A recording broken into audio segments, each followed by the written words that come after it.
भारत माता की इंकलाब, इंकलाब, अरविंद केजरीवाल, भ्रष्टाचार का एक ही काल,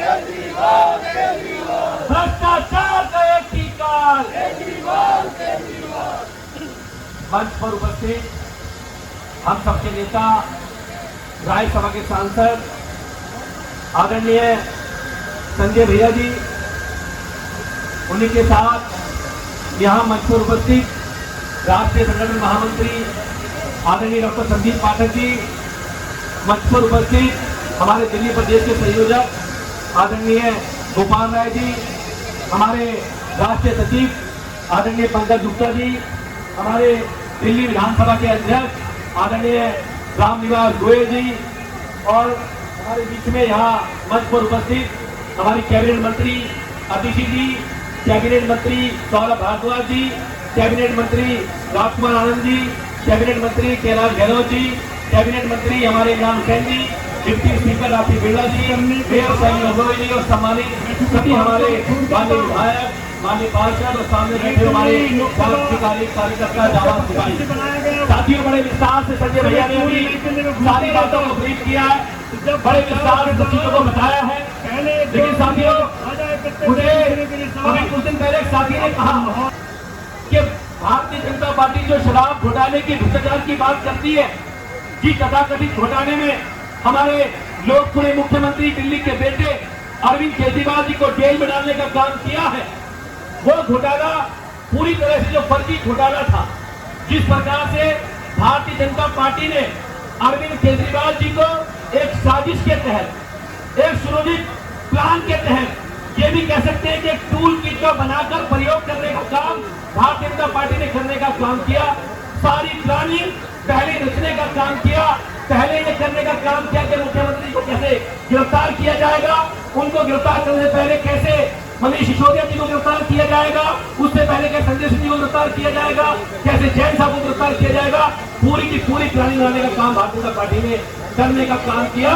और तो गिरफ्तारी के बाद ये भी प्लानिंग पहले की गई कि जब अरविंद केजरीवाल जी को जेल भेज दिया जाएगा तो उसके बाद सारे भाजपाई सड़कों पर आके मुख्यमंत्री जी का इस्तीफा मांगने का काम करेंगे। लेकिन साथियों, मैं जिम्मेदारी से एक बात कह रहा हूं आज यहाँ पर, जिस षड्यंत्र से, जिस प्लानिंग से दिल्ली के मुख्यमंत्री अरविंद केजरीवाल जी को गिरफ्तार किया गया है, मैं कहता हूं कि जिस दिन इस घोटाले इस षड्यंत्र की जांच होगी तो देश के लोगों के सामने बात आएगी कैसे आपके बेटे अरविंद केजरीवाल जी को खत्म करने के लिए, आम आदमी पार्टी को नस्तानाबूद करने के लिए क्या षड्यंत्र करने का काम मोदी जी ने करने का काम किया है। ये सबके सामने आने का काम होगा और सबको इसके बारे में पता लगेगा कि किस प्लानिंग तक ये पहुंच गए।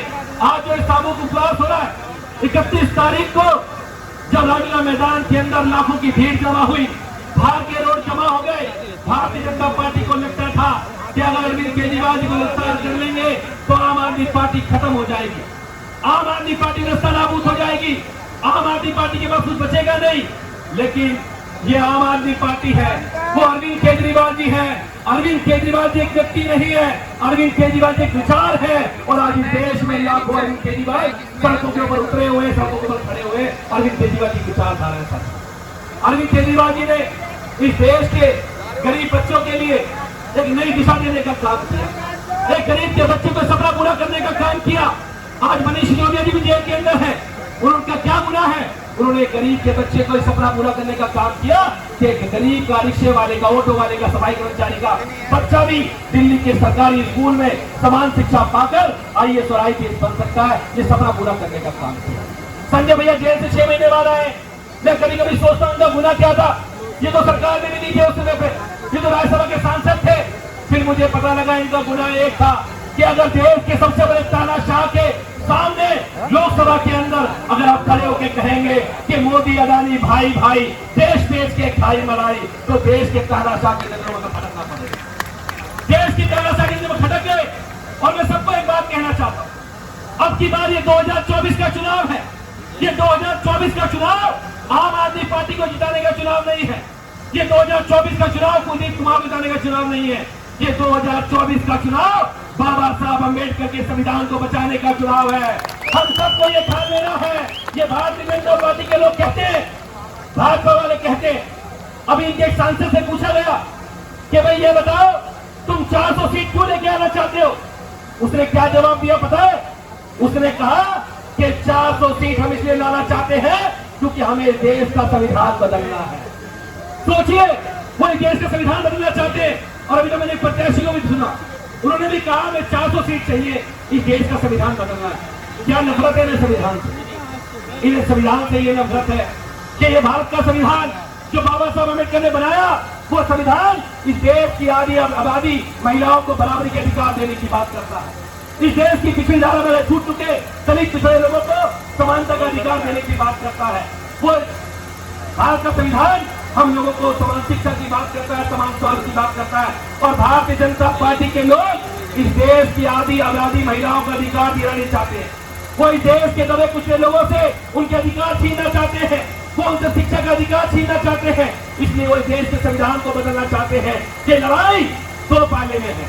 एक तरफ वो लोग हैं जो बाबा साहब अम्बेडकर के संविधान को बदलना चाहते हैं, जो इस देश के लोकतंत्र को कुचलना चाहते हैं, जो आपके वोट के अधिकार को छीनना चाहते हैं। और एक तरफ वो लोग हैं जो बाबा साहब अम्बेडकर के संविधान को बचाना चाहते हैं। और हम कह के जाते हैं यहाँ पर, अगर बाबा साहब अम्बेडकर के संविधान पे आ जाएगी तो अपनी गर्दन भी कटानी पड़ेगी, तो संविधान पे आज नहीं देंगे। ये बात करते हैं।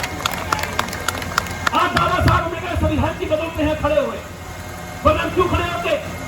अरविंद केजरीवाल जी क्या काम कर रहे थे? वो बाबा साहब अम्बेडकर के सपने को पूरा करने का काम कर रहे थे। बाबा साहब अम्बेडकर कहते थे कि देश के हर दबे कुचले समाज के बच्चे को शिक्षा में बराबरी का अधिकार मिलना चाहिए। उन्होंने बराबरी का अधिकार दिया। मैं न्यू पॉलिटी के स्कूल में गया। न्यू पॉलिटी के स्कूल में एनुअल फंक्शन था। वहां पे टीचर ने बताया मुझे कि सर हमारे 12 बच्चों ने नीट का एग्जाम क्वालिफाई किया है और इनमें किसी के पापा ऑटो चलाते, किसी का रिक्शा चलाते। आप सोचिए, सरकारी स्कूल में पढ़ने वाले ऑटो रिक्शे वालों के बच्चे आज डॉक्टर इंजीनियर बन रहे। इस सपना किसने पूरा करने का काम? आज अरविंद केजरीवाल जी बाबा साहब अम्बेडकर के सपने को पूरा करने का काम कर रहे हैं।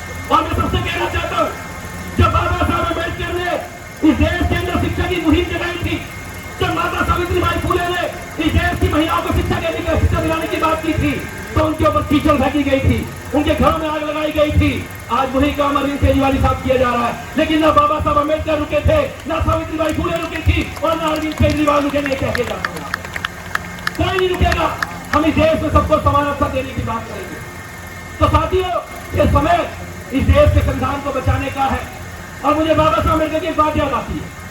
बाबा साहब अम्बेडकर जब पार्लियामेंट से बाहर निकल रहे थे, जब उन्होंने महिलाओं को, पिछड़ों को, गरीबों को वोट का अधिकार दिया, तो बाबा साहब अम्बेडकर बाहर निकले। उनसे पूछा कि बाबा साहब अम्बेडकर आप इतने खुश क्यों?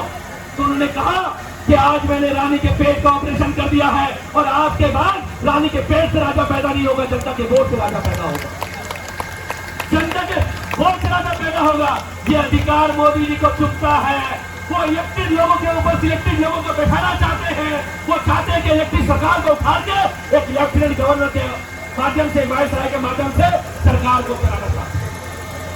वो सरकार चलाना चाहते हैं। आप सबको ये ध्यान रखना है साथी कि इस देश में हमारा वोट का अधिकार है, तभी हम लोग सुरक्षित हैं। तभी हम किसी नेता को पकड़ के कह पाते हैं कि हमने तुझे वोट दिया था 5 साल पहले, हमारे काम कर, नहीं करेगा तो बदल दिया जाएगा। आपके पास मौका आ चुका है। हम तो कहते थे कि 2029 में अरविंद केजरीवाल जी देश के बड़े नेता होंगे। 2029 में हम लोग मिशन लेके चल रहे थे, लेकिन मोदी जी की हरकत ने तो 2024 के अंदर ही अरविंद केजरीवाल जी को एक राष्ट्रीय नहीं, अंतर्राष्ट्रीय नेता बनाने का काम करने का काम किया। और मैं कहता हूं कि अभी संजय भैया ने बताया था कि जो नेता जेल के अंदर गए हैं वो कहीं ना कहीं बड़े लोग बन के निकले हैं। मैं आज इस मन से कह के जा रहा हूं कि देश के प्रधानमंत्री अरविंद केजरीवाल बनेंगे। ये बात कहते जा रहा हूं, 100% बनेंगे इस देश के। और उसके बाद भारतीय जनता पार्टी से हिसाब होगा। तोता और मैंने का हिसाब भी होगा, ईडी और सीबीआई का हिसाब भी होगा। और ईडी और सीबीआई वालों से कहना चाहता हूं, भाई आप संवैधानिक संस्थाएं हैं, इतने तानाशाही के उसमें मत दबो, इतनी चापलूसी मत करो। तुमने भी संविधान की कसमें खाई हैं, कम से कम उनको सोचो। अपने बच्चों को कल क्या मुंह दिखाओगे? तुम्हारे बच्चे पूछेंगे कि जब देश बर्बाद हो रहा था, देश लूट रहा था, देश अडानी जैसे लोगों के हाथ में बिक रहा था, उस समय पर ईडी और सीबीआई विपक्ष के नेताओं के यहाँ रेड मारने का काम कर रही थी, उनको जेल में डालने का काम कर रही थी। एक बात और कहता हूं, भाजपा वालों को लगता होगा कि अरविंद केजरीवाल जेल चले गए। भाजपा वालों, अरविंद केजरीवाल जी जितना खतरनाक भाजपा के लिए जेल के बाहर थे, उससे ज्यादा खतरनाक जेल के अंदर है, बताने चाहूंगा, उससे ज्यादा खतरनाक जेल के अंदर है। अब भाजपा वाले कह रहे संजय भैया, भाजपा वाले आज कह रहे कि भाई तुम्हारे तो नेता जेल चले गए, अब तुम्हारा प्रचार कौन करेगा? हमारा प्रचार तो मोदी जी करेंगे, भाजपा वाले कह रहे हैं। मैं उनको कहना चाहता हूं एक बार कि भाई जब तानाशाही बढ़ जाती है तो जनता खड़ी हो जाती है, और अब की बार ये चुनाव देश की जनता लड़ेगी, दिल्ली की जनता लड़ने का काम करेगी। हमारे लिए घर घर जाके प्रचार, हमारी जनता जा जाके घर में वोट मांगने का काम करेगी। और अभी संजय भैया जेल से बाहर आए, ये क्या दर्शाता है? ये दर्शाता है कि आम आदमी पार्टी कट्टर ईमानदार पार्टी है, कट्टर देशभक्त पार्टी है। देर हो सकती है लेकिन अंधेर नहीं हो सकती। सच्चाई और ईमानदारी की जीत होगी। संघर्ष लंबा सही लेकिन लड़ेंगे और जीतेंगे। और एक बात और कह रहा हूं कि दिल्ली के लोगों, अब की बार वोट का जवाब, जेल का जवाब वोट से, जेल का जवाब वोट से, जेल का जवाब वोट से, जेल का जवाब वोट से। अब जनता कह रही है कि मोदी जी का देखो खेल, केजरीवाल जी को भेज दिया जेल, और अब जनता कह रही है कि जेल का जवाब वोट से देंगे। और दिल्ली का एक एक बच्चा खड़ा हुआ है, देश का एक एक लोग खड़े हुए हैं, और जेल का जवाब वोट से देंगे। मैं भारतीय जनता पार्टी को कह के जा रहा हूं कि अब की बार भारतीय जनता पार्टी दिल्ली से तो 7 की 7 सीटें हारने जा रही है। ये बात पूरी जिम्मेदारी से आज यहाँ कहके जा रहा हूं। आज जब गली गली के अंदर जा रहे हैं तो हमारी माताएं बहनें बोलती हैं इन्होंने अरविंद केजरीवाल जी को गिरफ्तार कर लिया। क्या गुनाह किया था उन्होंने? अभी मैं दल्लूपुरा में गया था, वहां से आ रहा हूं, एक माता जी आई, उन्होंने कहा कि अरविंद केजरीवाल ने मुझे रामेश्वर भेजने का काम किया है। अरविंद केजरीवाल जी मुझे क्या कहने का काम किया है? मेरा बेटा जो काम नहीं कर पाया वो घर के बड़े बेटे अरविंद केजरीवाल जी ने करने का काम किया है। वो काम अरविंद केजरीवाल जी ने करने का काम किया है। आप दिल्ली के लोग उन्हें बेटा मानते, अपना भाई मानते। और एक बात और बता दूं, जब एक घर परिवार के अंदर अगर 4 बेटे भी होना, और पता हो कि 4 पैसे वाले भी है, दबंग भी है, उनमें कोई एक छोटा हो, वो गरीब हो, से पैसा ना हो, लेकिन अगर बड़े वाले जो उसमें शायद वो कुछ करते हैं, दबाव बनाते हैं, तो माँ बाप भी अपने उस बेटे के साथ खड़े होते हैं, जिससे तानाशाही लागू की जाती है। आज अरविंद केजरीवाल जी के ऊपर संकट है। आप सब दिल्ली वालों को उनके साथ खड़ा होना पड़ेगा, इस लड़ाई में आगे बढ़ना पड़ेगा। आप सब ने मुझे यहाँ बोलने का मौका दिया, उसके लिए बहुत बहुत धन्यवाद। और अरविंद केजरीवाल जी के साथ कट्टर ईमानदारी से खड़े हैं, खड़े थे और खड़े रहेंगे। कोई ताकत नहीं है मोदी जी या भाजपा की कि आम आदमी पार्टी के विधायकों को एक कार्यकर्ता को तोड़ के दिखा दे। मैं जिम्मेदारी से बात कह रहा हूँ, कोई तोड़ के नहीं दिखा सकता। सारे नगद दे लिए, 25 करोड़ का ऑफर भी दे लिया सबको, मंत्री पद का ऑफर भी दे लिया, लेकिन मोदी जी को पता नहीं है भाई हम तो गरीब बेटे बेटियां हैं।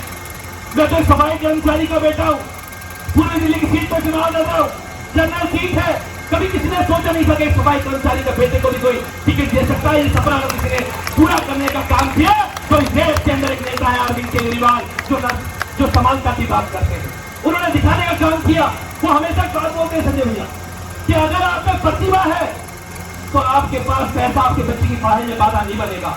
आज उन्होंने साबित कर दिया कि अगर आप पे टैलेंट है तो आपकी जाति, आपका पैसा, आपका परिवार, उसमें बाधा नहीं बनेगा। आपकी कहीं चुनाव लड़ सकते हो। ये कहने का काम अरविंद केजरीवाल ने करने का काम किया। तो ऐसे नेता को मोदी जेल में डाला और देश के लोग, देश की जनता में जवाब देने का काम करेगी। बहुत बहुत धन्यवाद, बहुत बहुत आभार। भारत माता की, भारत माता की जय भीम, जय संविधान।